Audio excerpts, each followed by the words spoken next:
Hi, it's Steve. Today we'd like to show you how to change the protector cover on the pump of your dishwasher. It's a really easy job. Let me show you how we do it. Now before we begin this job, we will need to remove both dish racks in this dishwasher.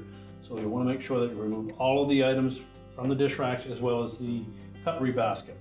And although we won't be working their electrical circuits, it's always a good idea to turn off the power to the dishwasher before you start your repair. So we'll move the racks out of the dishwasher. Set those aside.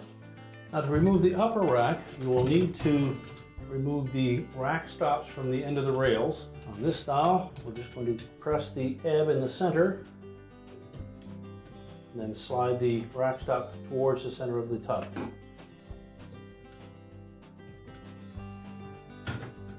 Just set those aside, and then we'll remove the upper rack completely, and we'll set that aside.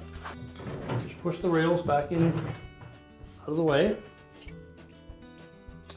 Now next we'll remove the lower spray arm. There's a nut in the center of that spray arm that we're going to turn clockwise.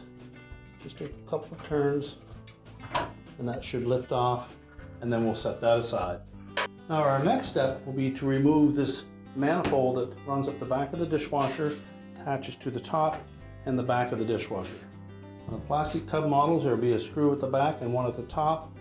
On stainless tub models, there may be just some spring clips in the middle at the back and at the top. So using a Phillips screwdriver, we'll remove those two screws first. So we'll begin by removing the screw at the top of the tub. And the one at the back as well. Now there is a little bit of a friction fit in those two openings, so you may need to gently pry on that manifold to pop it away from there.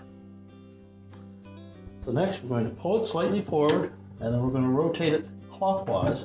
That will turn this center hub so that we can release it.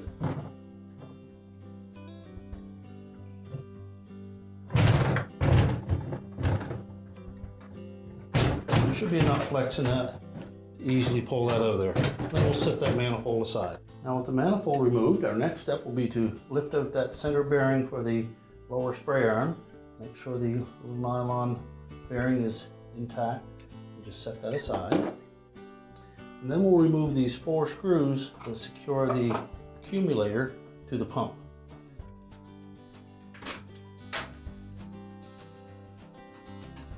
These screws are a number 20 Torx head screw.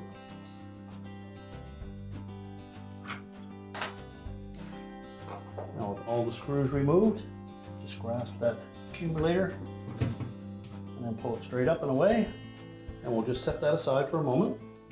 Now the protector cover is located right at the front of the pump here. We'll need to remove a single screw that holds that in place. Just remove that screw. This one is a number 15 Torx head screw.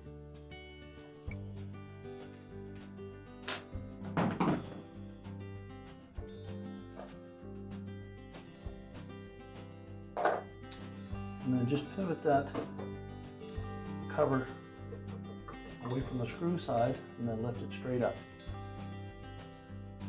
And discard the old one. We'll want to remove any foreign object that may have damaged that cover, would have gotten caught where this macerator or chopper blade is located. Make sure that that screen is in place, that the assembly is in good shape, and again, remove any material that doesn't belong in here, bones, broken glass, anything like that. So use caution when you're reaching in there, but clean that out good, and then we can install the new cover. Now when installing the new cover, you'll note that there are 2 slotted grooves. They're circular in shape, and they're going to fit over the screen on that chopper blade assembly, and this rear one will fit over a little built-in ridge on the pump body. We'll need to make sure that both of those line up properly. We'll begin by putting this hooked end in first and then pivoting it into place.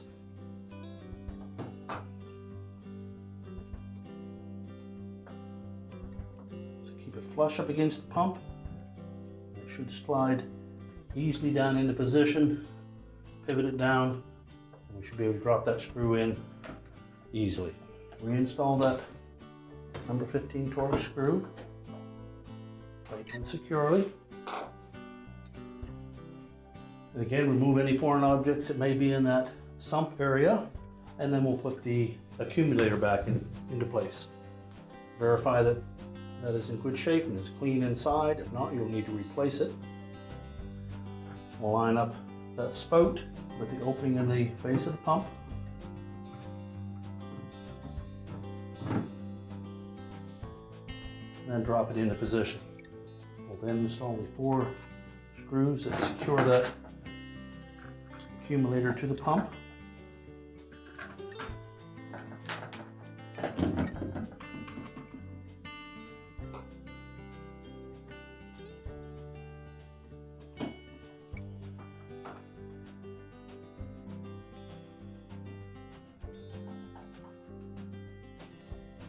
Install the center bearing for that lower spray arm. Now next we'll put the manifold back into position. We'll take that manifold assembly and we'll position it slightly forward at the top. Leave enough flex in it that we can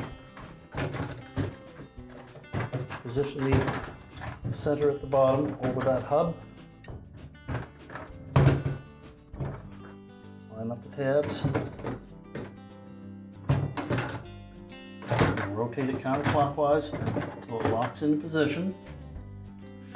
Then we'll press that manifold over that stud on the back wall and as well on the ceiling. That'll hold that in position until we can secure it with the screws.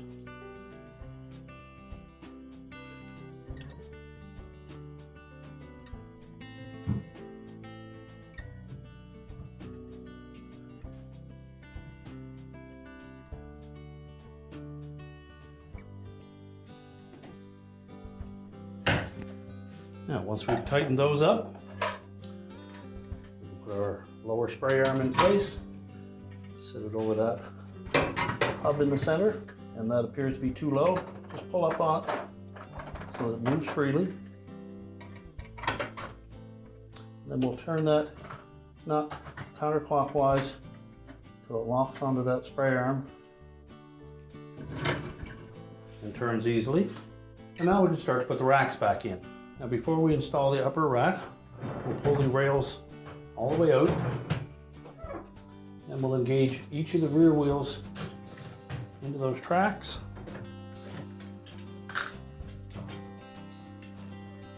And then both front wheels, and we'll push that rack all the way back in out of the way. Now to install the rack stops, we'll line those up on the side. Press it into place and depress that tab until it locks out over the outer edge of the rail. The same for the opposite side.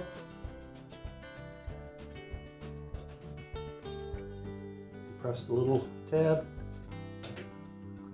make sure it hooks out over the edge. And next we'll put the bottom rack in. So we'll just slide that bottom rack back into place. We're ready to reconnect the power, and your repair is complete.